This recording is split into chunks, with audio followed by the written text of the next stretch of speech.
Hi friends, మనమైతే ఈరోజు మన భీమసేన సార్ దగ్గరికి వచ్చినాం అనమాట.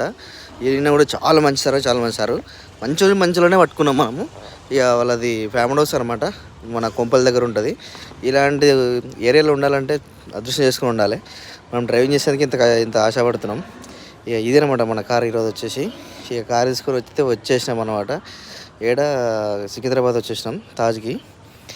ఇక్కడ ఏం చేస్తారు, తిందామని పిలిచిండు, తినడానికి పోయినా అనమాట. ఇక తినేసి మళ్ళీ ఇక్కడ నుంచి ఎడుకో వెళ్ళాలంట. వెళ్ళి ఏమంటారు అక్కడ డ్రాప్ చేసి అక్కడ మనం వెయిట్ చేయాలి. ఇక్కడికైతే వచ్చినాం మనం ఈరోజు. ఇది ఏమంటారు ఎర్రగడ్డ దగ్గర ఉంటుంది ఇది. ఇక మొత్తం అపార్ట్మెంట్ అనమాట. వీళ్ళు టైంపాస్ చేస్తారు ఈరోజు మనకైతే 1000 రూపాయలు పడతాయి ఈరోజు పక్క టైమింగ్ వస్తుంది కాబట్టి. ఇదే చెట్టు ఉంది కదా, ఈ చెట్టు వచ్చేసి 100 సంవత్సరాలదంట. ఇంత పెద్ద అపార్ట్మెంట్ కడితే కూడా ఈ చెట్టు కూలగొట్టలేదు. లైక్ సబ్స్క్రైబ్ చేసుకోండి.